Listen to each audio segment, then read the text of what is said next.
to answer the question. So far, we have been working on questions or problems dealing with the three gas laws we've been going over. And for each worksheet that you have worked on, you knew which gas law each question was asking you about. What's going to happen on your test is I'm going to give you several questions, and you'll have to figure out which gas law to use based upon the information that you're given in the question. Okay, so we're going to look at that and see how you figure that out. Before we do that, let's just do a quick overview. When we talk about gas laws, there's three variables we look at. We look at pressure, volume, and temperature. And remember, in each gas law, one of those three things is constant while the other two can change. So remember, with Boyle's law, we have pressure and volume. Charles' law, we have temperature and volume. And with Gay-Lussac's law, we have pressure and temperature. And of course, here we have our formulas. All right. So let's jump right into it and look at an example of a problem. All right. So we've got a weather balloon has a volume of 35 liters at sea level, which is 1.0 ATMs. After the balloon is released, it rises to where the air pressure is 0.75 ATM. What would the new volume of the weather balloon be? All right, so when we look at this, we have volume and we have pressure. So if we think about volume and pressure, we have volume and pressure. That tells us we're dealing with Boyle's law.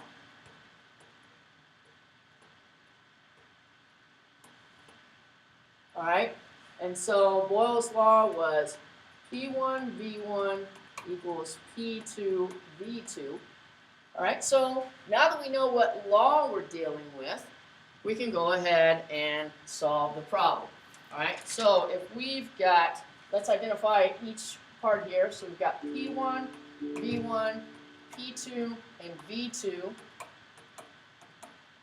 So my first pressure is 1.0 ATMs.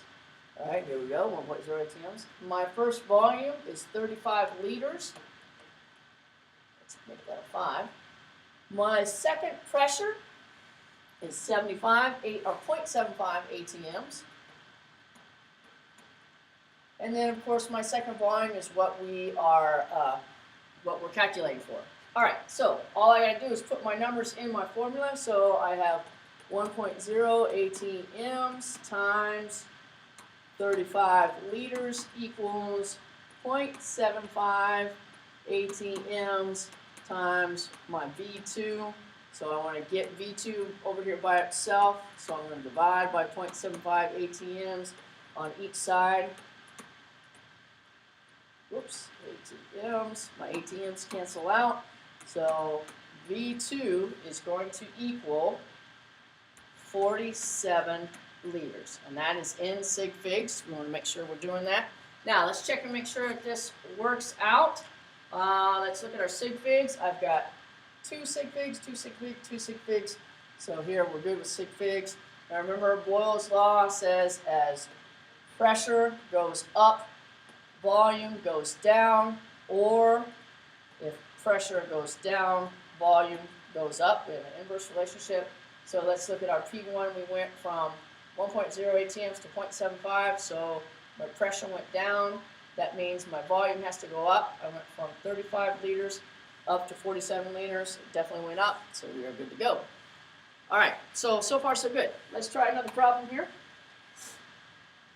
Here we have a gas system, has an initial temperature of 443.0 Kelvin with pressure unknown.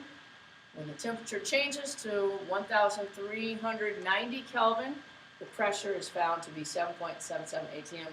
What is the initial pressure in ATM? All right, so we are dealing with temperature and pressure. All right, so temperature and pressure is Gay-Lussac's law. So temperature and pressure, so we're looking at Gay-Lussac.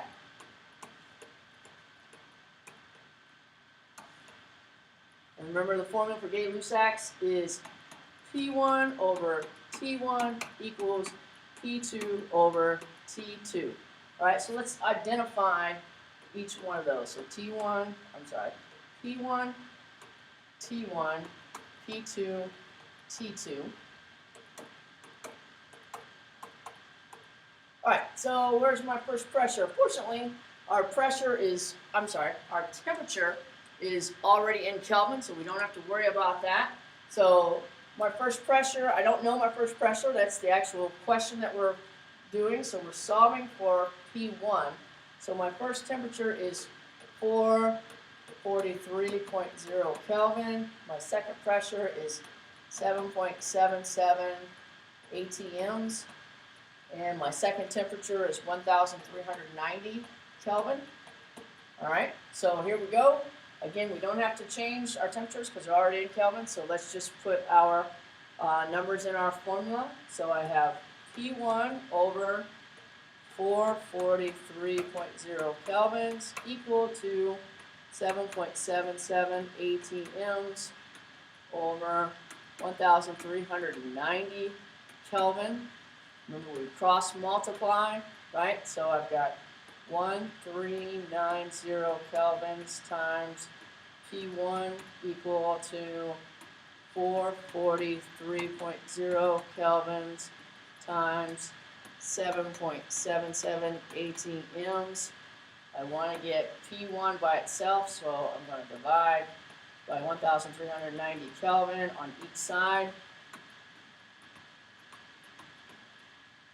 So those cancel out, and my P1 is going to equal, after I do the math, is going to equal 2.48 ATM. All right. So again, let's check and make sure that we have our significant figures correct. Make sure that this makes sense. So I have 4 sig figs, 3 sig figs. Remember that 0 is not significant, so that means I need to have 3 sig figs in my answer, which I do have. So let's look at this. In Gay-Lussac's law, if temperature goes up, that means my pressure has to go up, or we could say it the opposite way. If pressure goes up, temperature has to go up. Or we could say it again, if one goes down, the other goes down. All right, so let's look at our temperatures. Our temperatures went from 443 up to 1,390, which means our pressure has to go up. We were finding our original pressure. So if our original pressure is 2.48, that means that my ending pressure has to be higher, which is 2.77, which is right. So we're all good there. One more. Here we have, there are 135 liters of gas in a container at a temperature of 260 degrees Celsius. If the gas was cooled until the volume decreased to 75.0 liters, what would the temperature of the gas be? All right, so here we have volume and we have temperature. So Charles' law deals with temperature and volume. Remember, we have T1 over V1 equals T2 over V2. Let's identify each one. So T1, V1, T2, V2. Here we have my first temperature is 260 degrees Celsius. My first volume is 135 liters. My second temperature, I don't know. All right, no other temperature. We're going to be calculating for T2. And my V2 is 75.0 liters. So again, don't forget, we have to change our temperature to Kelvin. So we're going to add 273. So when we add 273, we get 533 Kelvin. All right, now we can put our numbers in our formula. So I have 533 Kelvin over 135 liters equal to T2 over 75.0 liters. I cross multiply. So 135 liters times T2 is equal to 75.0 liters times 533 Kelvin. I want T2 on the side by itself. So I'm going to divide by 135 liters on each side. Cancel that out. That gives me T2, and when I do the math, I get 296 Kelvin. All right, so as usual, let's check and make sure that we are good with our significant figures. So I have 3 sig figs here, 3 here, 3 here. So obviously my answer has to have 3 sig figs, which I'm good. Remember, we have temperature and volume. So if temperature goes up, volume has to go up. All right, so my volume, I can say it the other way around. If volume goes up, temperature has to go up. Or if we say temperature goes down, volume has to go down. Or again, if volume goes down, temperature goes down. So here I have a volume of 135 and went down to 75. So we have a temperature of 533 kelvins and we went down to 296 Kelvin. So that works out.